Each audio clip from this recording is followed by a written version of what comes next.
never actually spoken about this. What ultimately made you leave the church? I do think we'll get another dog. How did you start getting PR? If we're planning on ever having kids, if I could go back and do again, I would do differently. You mentioned Dune regressing. In what ways has she regressed?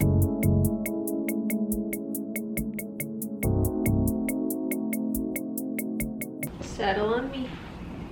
Oh, paying her to hang out with me. I have crumbs all over me. How did it get that crumble? Yeah, can you clean that up? All right. Hi friends. Today's a busy day. We're packing up to go camping tomorrow. Before we get started, how are you? I'm sorry I've already let you down on this YouTube channel. I have a new set schedule for YouTube though. Wednesdays are upload days. It might be every other Wednesday at first, but Wednesdays are the days to look out for my videos, I promise. I also just ordered a mic today. The audio will get an upgrade here in just a second. We're gonna be doing lots more vlogs on here, similar to TikTok content, but I do get a lot of the same type of questions from you guys about me, about being married young, about living in Utah, about growing up Mormon, a lot of questions about Dune, how we trained Dune, certain struggles we have with Dune. So I thought today would be fun to do a little sit down Q&A, talk to you guys, answer some of your questions. Let's get straight to it. So I asked on Instagram and TikTok what questions you guys had. Am I already boring you? You got some eye boogies, girlfriend. I'm gonna try and get through as many of these as possible. I'm literally just scrolling through the list of questions on Instagram, and the first one is, what ultimately made you leave the church? Let's just start off strong, I guess. If you don't know, I grew up Mormon. Sam and I both grew up very Mormon. We've only recently kind of left the church. Whenever I talk about church stuff though, I don't want to speak for Sam. We are pretty much on the same page when it comes to church-related things right now. However, we each have our own reasons and completely separate experiences. Growing up with, participating in, and then eventually leaving the church. I always debate making content about this kind of stuff though, because there's like a stigma in the culture of the church that when people leave the church, they can't leave the church alone. They can leave the church, but they won't leave it alone because they obsessively talk about why they left the church and how much they hate the church and trying to bring other people down and whatever, trying to just like shit on the church. And I have been in many positions trying to defend my religion growing up. I don't like the dynamic. I don't want to ever come off like I'm attacking someone's religion. You know, Sam served an LDS mission. We got married in the temple. You know, the church was a huge part of our lives. But I get when people ask questions like this because I think a lot of people are curious as to why someone might leave a religion that they're a part of. From my personal experience, there wasn't one moment that made me leave. There wasn't one interaction. There wasn't one piece of information that I found out about the church that made me leave. It was kind of a slow burn since I was like 14 years old of things that just did not make sense to me, and again using my own discernment, my own personal revelation, my own knowing to come to the conclusion that it's just not true. And that was my revelation. I don't believe it's true. There's lots that goes into that, but there's not just one thing. It's not like, oh, I just read the CES letter and realized it was bogus. It's not, oh, Joseph Smith's history is actually completely different than the history that we were taught growing up. It's not just about tithing and how the LDS Church invests tithing into big portfolio and puts a fraction of a percent of tithing to where they tell the members it's actually gonna go, and the rest actually goes into investments that make profits. Like, there's a whole long list of lots of things that just don't add up to me, and ultimately I found myself having to say again and again and again, I just can't look at that and focus on the things that I do believe about the church. And if I have to constantly turn my head and look the other way for so many huge parts of the church that affect family, that affect relationships, that affect where you go in the afterlife, why am I constantly turning my head away and saying I have to ignore that and focus on these true principles that I have a testimony of? Why am I not doing that in any other religion? You know, I could be a part of any religion if I just turn my head away from every single thing that I disagreed with and only focused on trying to be Christ-like, love one another. Like, those true principles to me that I have a testimony of are not unique to the church. And there's a lot of things that are unique to the church that I do not agree with, that I ultimately have a personal testimony that they're not true. That being said, I love all of my family members that are still in the church. I have so many friends, so many of my closest friends that are still in the church. Definitely the hardest part about leaving for me has been knowing that I'm like disappointing a lot of people that I do love and care about. I personally am not in a place where I'm trying to convince anyone else to leave. If a resource and community like the LDS Church provides support, love, a sense of purpose, peace, happiness, if something, whether that's your local YMCA club or the LDS Church, if it fulfills fulfills your life and brings you joy, then I encourage anyone in staying in any group, religion, organized anything that brings them that. Anyways, moving on, let's do an easier question. Biggest regret with Dune so far? If none, anything you're looking forward to as she grows? There's so much I'm looking forward to. There's also a decent amount that if I could go back and do again, I would do differently. I am putting together a puppy guide. It's taking me so much longer than I thought it was gonna take me. There's just so much information and research that I'm putting into this. It's everything that I wish I knew before we got Dune. I would say we did a pretty good job with socializing her and doing desensitization training. She is a mix of a few complicated breeds. She's very stubborn. When she has a boundary,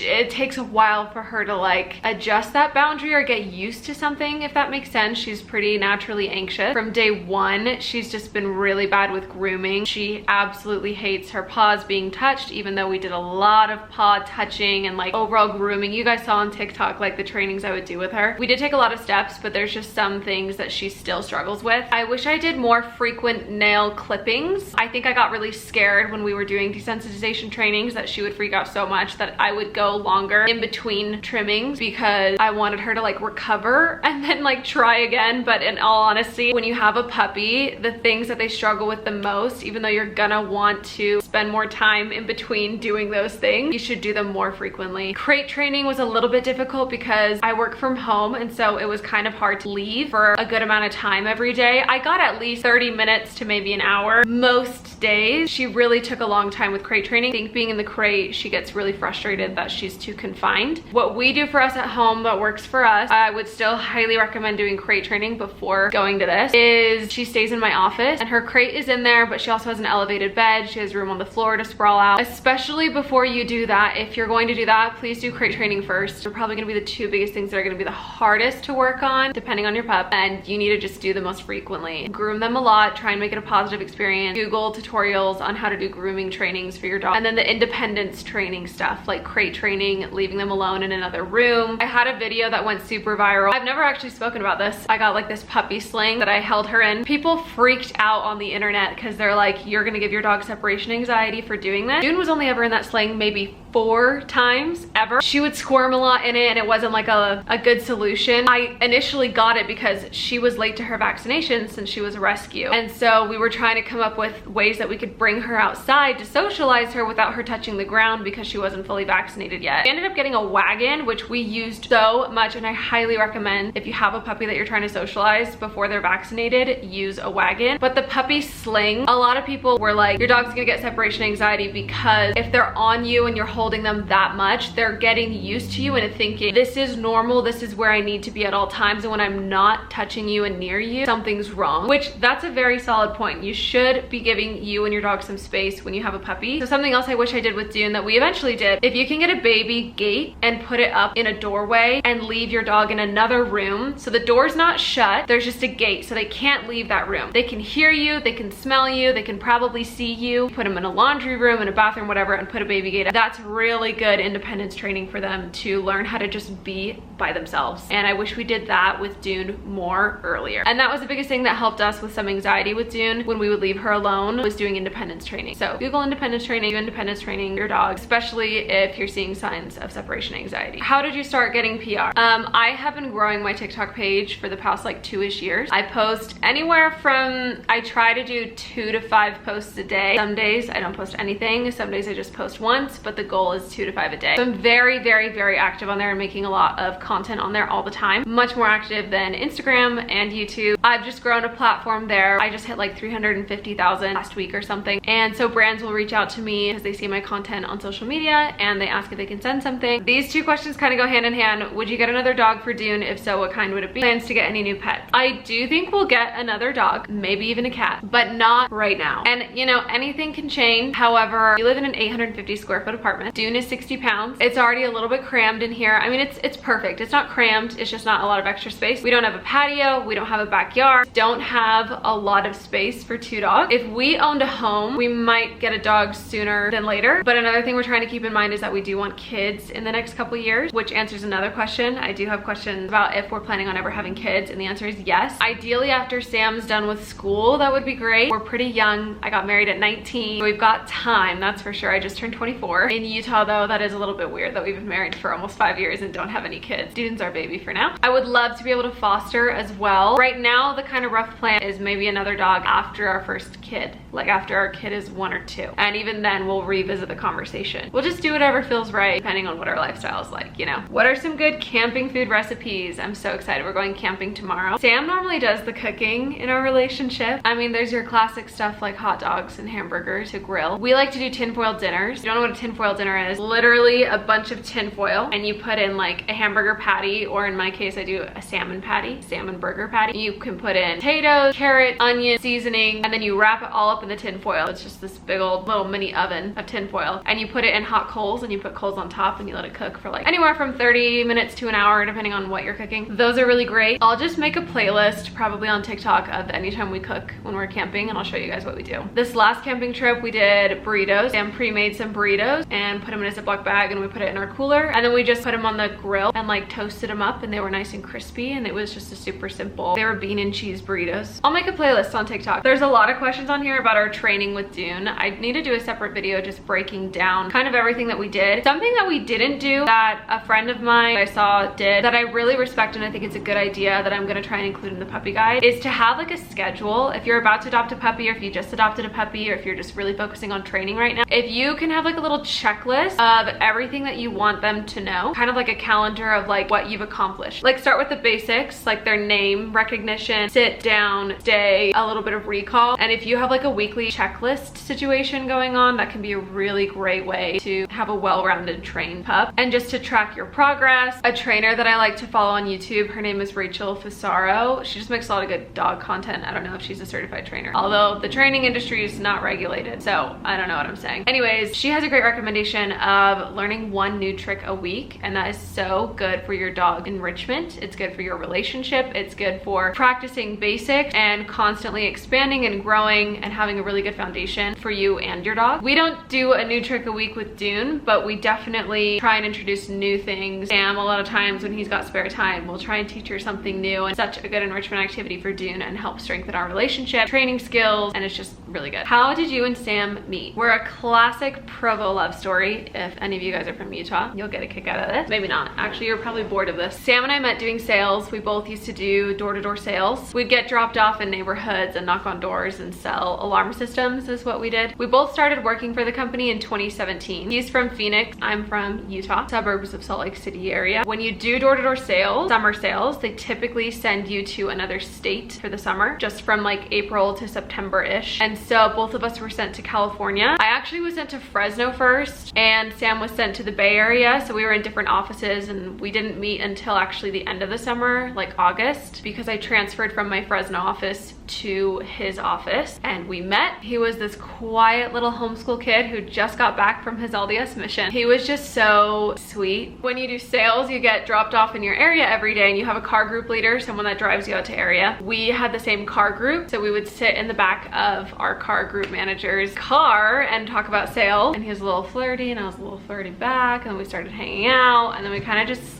never stopped hanging out. I can do a whole nother video on like our whole story. You mentioned Dune regressing. In what ways has she regressed? Great question. I did mention on my Instagram stories and on TikTok a little bit that Dune has recently gone through a bit of a regression. Something that I didn't know before getting Dune was that there are like multiple teenage phases, regression, training, and like your dog's growth aren't always like super linear. There's lots of like ups and downs and ups and downs, and that's normal, especially depending on your breeds that you have. The regression that we've been experiencing with Dune is she just turned 1 in April. It's currently June, so she's like around a 1-year-old regression age. She goes through different fear periods. She does have like a decent amount of anxiety. There will be random times where she's just much more scared of things, like random things. And by random, I mean she'll get stuck in a doorway. She'll like a door will be fully open, there's nothing there, and she just starts whining and barking and gets nervous and paces around because she's trying to walk through the doorway. She's afraid. She's been barking a lot more, much more vocal. I'm not sure if that has to do with the 1-year regression and like attitude and teenage phase, or if it has more to do with the fact that we've been teaching her how to speak on command, and so now she might think that barking gets her treats. So we've kind of paused on that until we can like rein it in a bit. She's become picky with food or going on hunger strikes, which apparently is common with huskies. Did I even mention Dune's breeds on here? We did a DNA test and these are Dune's breeds. She's like 52% American Pit Bull. She's about 20% German Shepherd, and then she's about 9% Husky and 8% Rottweiler, something like that. And then the rest of her percentage makeup is super mutt, like she's just a mutt. We got her from a rescue. She's a Pit Bull mix. She has a husky howl and voice, which is so fun, very exciting. I actually have always not loved huskies, and that was one of the breeds that I swore I would never get. So it was the surprise of my life when we got her DNA results and saw that she's part husky. Obviously it doesn't matter now. We love her, we're obsessed with her. So she's been going on some hunger strikes for the first time ever, which has caused me a lot of anxiety. Called her vet, it's normal. We basically just have to take away all treats and everything, even bully sticks, until she eats her food. Just give her access to her regular food. We've also been changing up the flavors of her food. We'll do things like add water and bone broth. Anyways, she's just been doing more of that. She got really good with our leash training and not pulling on leashes hardly at all. And then all of a sudden she's back to like 5-month-old Dune pulling like crazy. So we've been like just going back to the basics. Sometimes it's really frustrating to be like, I thought we went through all the pain of this training, like leash training. It's very repetitive and just waiting for the same thing. Like we're not gonna move forward until there's no pressure on the leash. We're gonna go walk in circles. We're literally going back to basic trainings with leash training. We're walking her in our garage, in our alleyway, and not so much going on long distance walks where she has lots of distractions and stimulation. We're literally doing basic trainings to reinforce our loose leash trainings, which, although that's been frustrating the past couple weeks, I will say probably the past 4 walks we've been on have been so much better, like significantly better, hardly any pulling. I think the biggest thing to remember in moments of regression or teenage phases or whatever is just that you have to stay consistent, especially if you have a younger dog. I feel like she's not gonna be well seasoned until probably 2 years into training. This question's from Asher. Everyone say hi, Asher. If you're from TikTok, you know. Okay, his question is, why do you think Utah creates and caters to content creators? If the answer is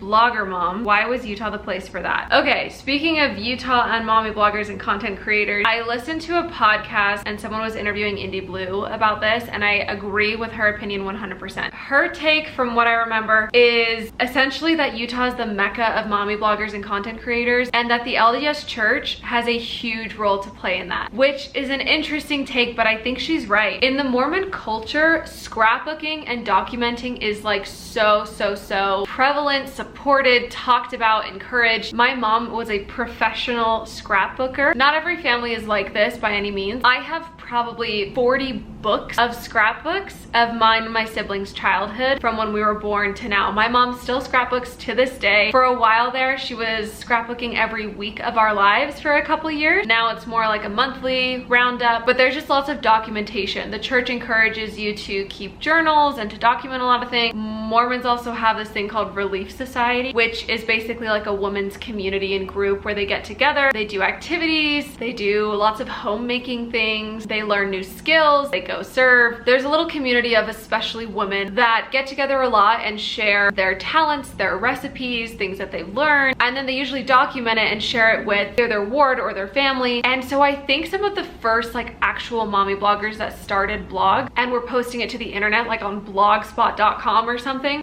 were Mormon moms who were documenting their life, documenting recipes, documenting how to scrapbook, just all those little tips and tricks, kind of like Pinterest kind of vibe. And like the mommy blogger was born. It's just so prevalent in the LDS community. It probably comes a lot more natural to people who were raised in a community that have this kind of like background. That's kind of just where I think it comes from. I don't know. Advice for someone who wants to get into making daily vlogs. So this is how I kind of look at content creation from my personal experience as someone who has anxiety, does care about what people say about them, unfortunately, and has always been kind of scared about the content creation thing because of what other people have to say or might shit on me or I don't know, make fun of me, whatever. If you look over my 3 platforms, on Instagram I only have like 8,000 followers. Like I haven't even hit 10K. On TikTok I have over 350,000 followers. And on YouTube I have like 8,000-ish. YouTube and Instagram are very comparable. TikTok, blown out of the water. In, you know, my personal opinion. There are much bigger TikTokers. I'm very mediocre. I have a very small account in the grand scheme of TikTokers, you know what I mean? But one of the best things I ever did was when I decided I wanted to start posting content regularly onto TikTok. You know that feature where you can sync your contacts and it'll recommend people in your contacts to follow them? I don't think I ever turned that on, but I did use the fact that TikTok will show you who's in your contact, and I went through and blocked almost every single person that I know in real life. There's a few people that I make exceptions for because I trust them and I don't think they're talking shit about me, and I just don't mind them looking at my content. But for the most part, bitches from high school, family members, ex-coworkers, friends, whatever, I've blocked a ton of people. And I looked at TikTok as like, I'm just gonna make content that I wanna make and I'm gonna try this shit out. And I'm not gonna let the fear of what other people are gonna maybe see stop me. Now on Instagram, I still have all of my family friends. My grandmother's on there, the people I used to nanny for are on there, old church friends. I still have so many like personal ties on Instagram, and so on Instagram I hold back a ton, which I need to just get over. And same thing on YouTube. I think my mother-in-law still watches my YouTube videos, so I've held back on those two platforms, and it shows because they're sitting at under 10,000 followers. Then on TikTok, where I really just committed to maybe being cringe, definitely being cringe, essentially throwing pasta on the wall to see what sticks, is that the expression? Where I just shit posted anything I wanted to do, vlogs, funny videos, reviews, anything. And I just knew that I was gonna do that a million times until I like figured it out. I will fail and fail and fail and fail and fail and look cringe and look stupid and say something dumb and be embarrassed or whatever until I figure it out, because no one in my real life knows that this is a thing. And it's just strangers on the internet that I'll probably never see in my life. And obviously, if you look at all of my accounts, that's the best thing I could have done, because the one area that I have a very solid platform is TikTok, because I stopped giving a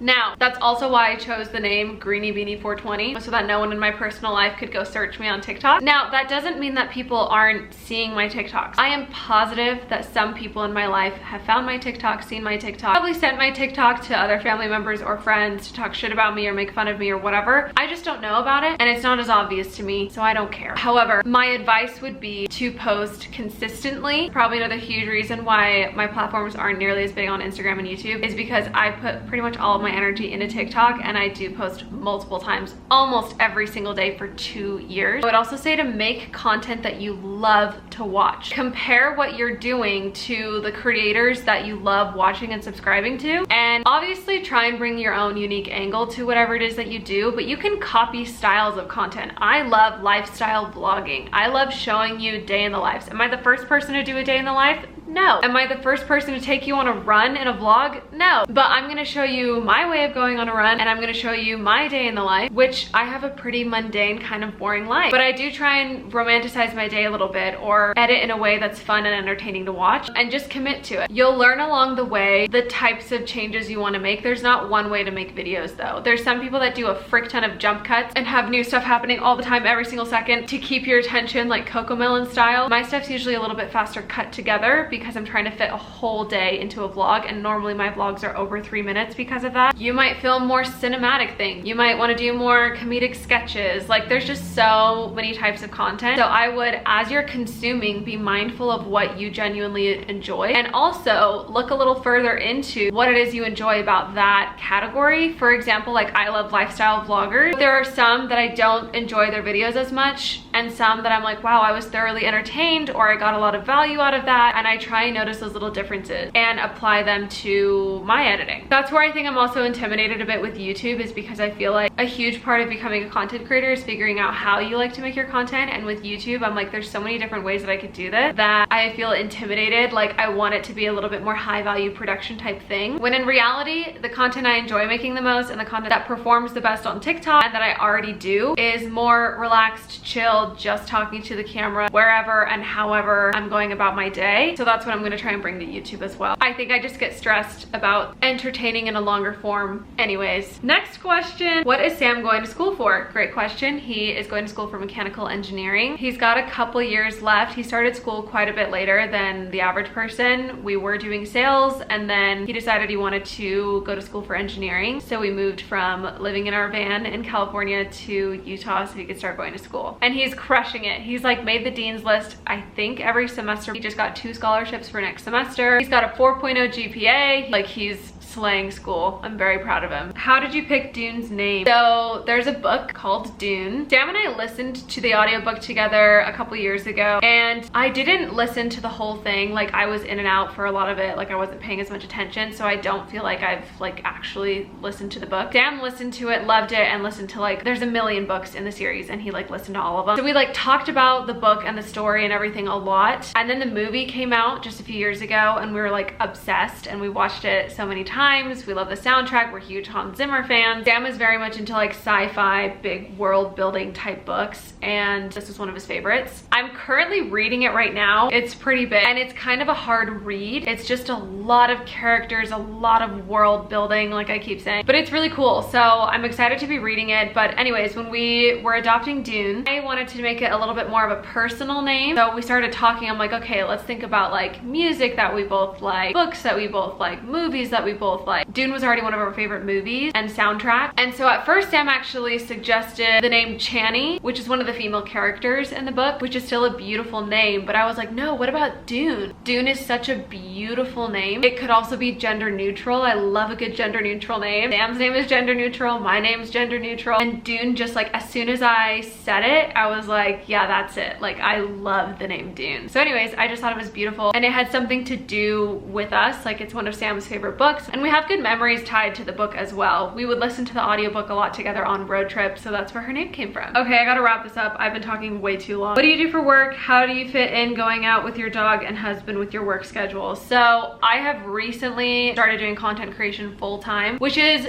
such an insane situation. Like, I cannot believe, actually I can believe, I've literally been manifesting this since I was like 12. I have always said that I can't believe how many people can make a living off of creating content and putting it on the internet. You can create content for free, post it for free, and make a business out of that. Like, that has blown my mind. For as long as I've known what a content creator or YouTuber or whatever is, I was working in digital marketing and doing some social media management. I was running Facebook ads primarily for orthodontists and like private practice owners. I was managing a startup for digital marketing for private practice owners and orthodontists. I used to do sales. I've sold info products online. I used to teach orthodontists how to use social media for their practices, stuff like that. So while I was building my TikTok following, I was still doing multiple other jobs. And only last November is when I left my last position and just started doing content creation full time, which is still so insane to me. Like, I'm so grateful for you guys. Obviously, I wouldn't be able to do branded content and do this as my full-time job without you. So literally, you guys are the reason that I have my job. So thank you. And just so you guys know, like, anytime you support sponsored content, you're literally supporting me,